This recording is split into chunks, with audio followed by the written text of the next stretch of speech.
In the quiet suburban town of Clarksville, Tennessee, a seemingly ordinary event would soon spiral into something far darker than anyone could have imagined. On the morning of April 14, 2020, a yard sale, a simple transaction of second-hand goods, would set the stage for a mystery that would haunt this town for years to come. Welcome to Echoes of Fear, your haven for the most terrifying mysteries and the most disturbing true crime stories. In today's video, I bring you real-life crime tales that challenge human comprehension and continue to haunt our minds, even after time has passed. Get ready for a dark and unsettling journey where the line between reality and fear becomes ever thinner. If you have the courage, settle in, because today's stories will haunt your mind, and who knows, maybe even your dreams. It was a crisp Saturday morning when 45-year-old Karen Miller decided to host a yard sale at her home on 2347 Meadowbrook Avenue. Karen, a longtime resident of Clarksville, had recently gone through some tough financial times and thought it would be a good idea to sell off old furniture, clothes, and random items cluttering her garage. Little did she know that this small act of desperation would lead to a chilling series of events. Karen's neighbors would later describe her as friendly, but a bit reserved. She lived alone in the two-story home, with a tidy lawn and a garden that had seen better days. Her only regular visitors were her adult daughter, Julie, and her ex-husband, Tom. But that Saturday, it wasn't just family who came to Meadowbrook Avenue. "She seemed fine that morning," said Lisa Thompson, Karen's neighbor of 10 years. "She was out there, setting everything up around 7:30 a.m. I remember her waving at me from across the street. Nothing unusual at all, just a regular yard sale. But something would happen later that morning, something that would never make sense." Around 9:45 a.m., Lisa noticed a car she didn't recognize parked outside Karen's house.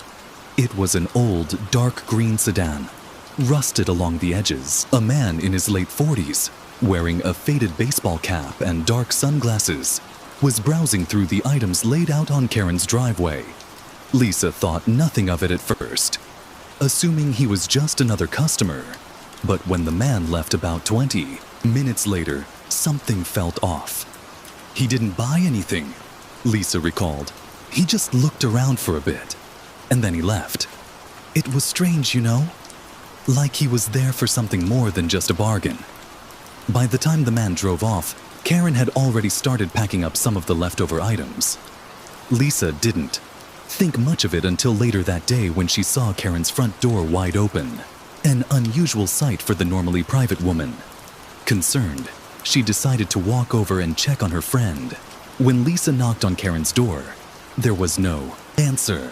The door creaked open slowly, as if it had been pushed ajar. Inside, the house was eerily quiet, and it didn't take long for Lisa to realize that something was wrong. Karen Miller was nowhere to be found. The police were called immediately, and the investigation began, but there was little to go on. The yard sale was just a blur of faces for the witnesses, and the man in the green sedan was nowhere to be found. Lisa, shaken by the disappearance of her neighbor, couldn't shake the feeling that something terrible had happened. And as the days turned into weeks, the case seemed to unravel into more questions than answers. Who was the man at the yard sale? And where was Karen? Had she disappeared willingly, or had something far more sinister occurred? The police began to comb through the evidence left behind, but with no physical signs of foul play, no obvious clues, and no real suspects, the mystery deepened. As the investigation dragged on, the town of Clarksville was left haunted by the chilling possibility that the truth behind Karen Miller's disappearance was closer to home than anyone had imagined. Detectives from the Clarksville Department, including lead investigator James Carter, were assigned to the case. Carter, a seasoned investigator with 15 years of experience, immediately noticed the absence of obvious signs of forced entry or a struggle in Karen's home. It appeared as though she had simply vanished into thin air. The first step was to interview the people who had been at the yard sale that morning. Detective Carter and his team canvassed the neighborhood, speaking with neighbors and anyone who had been nearby. Most people remembered Karen's yard sale, but none of them could offer much useful information. The man in the green sedan, however, stood out in the minds of many witnesses. Lisa Thompson was the first to point out the car, and her description of the man in the baseball cap led the investigation down a crucial path. She told the police that the man had acted strangely, as if he were intentionally avoiding eye contact, almost as though he didn't the items for sale, which seemed odd for someone who had stopped at a yard sale. The most troubling detail was that he had lingered far too long without making a purchase, then left without speaking to anyone.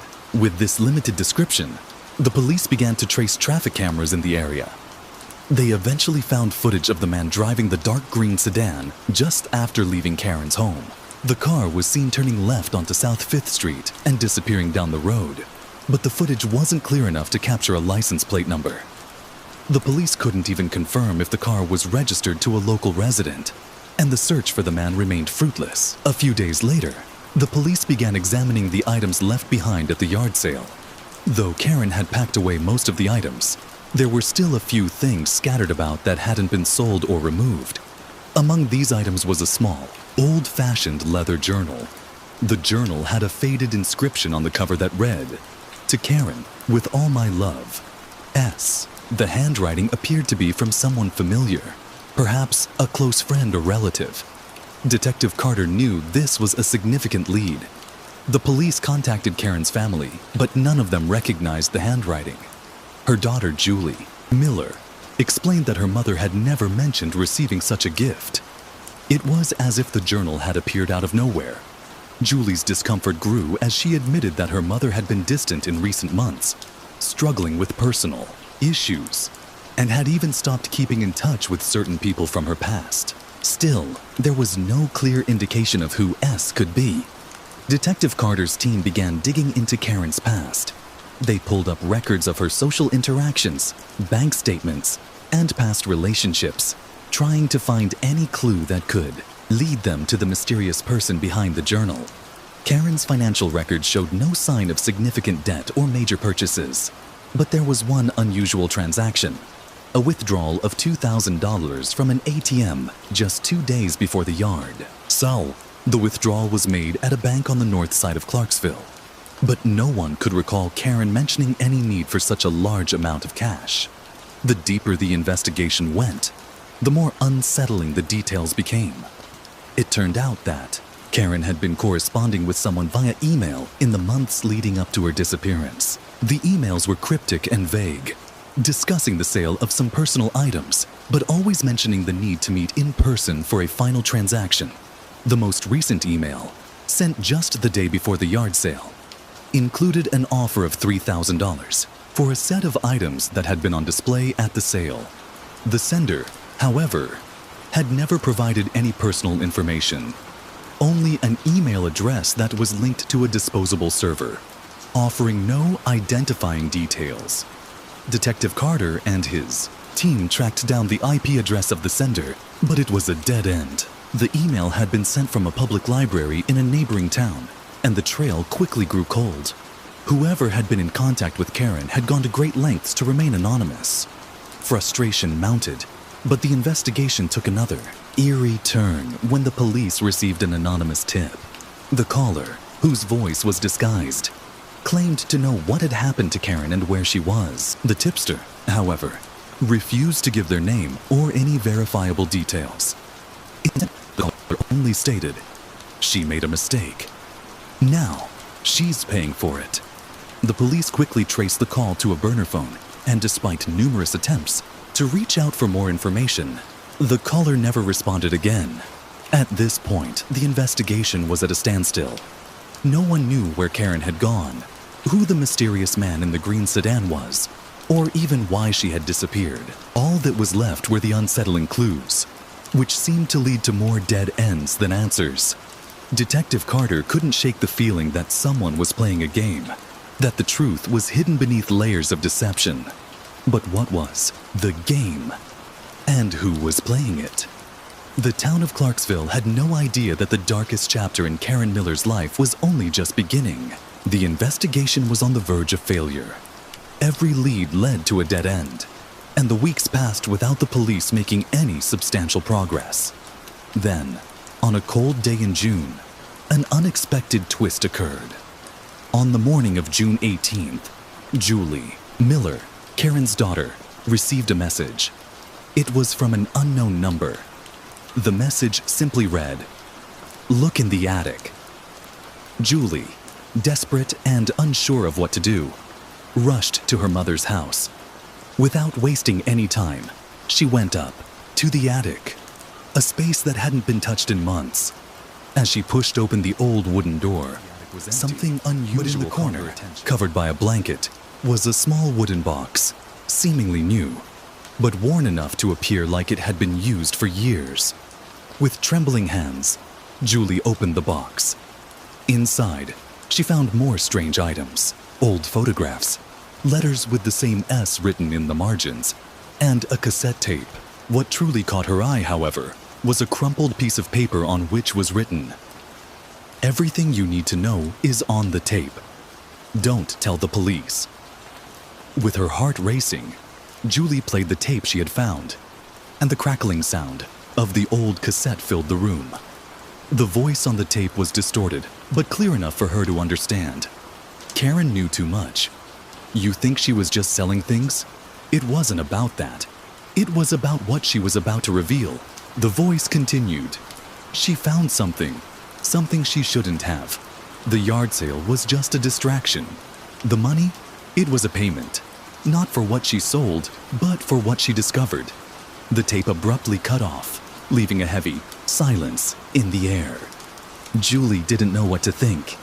She immediately called Detective Carter, who advised her not to do anything without the police present. When they arrived at Karen's house, what they found was even more disturbing. Inside the box, among Karen's items, was a letter with an unmistakable signature, S. Miller. It was an old family surname, but Julie knew that no one in the family had used that name in decades. Carter, perplexed, immediately realized there was more to this than anyone had known.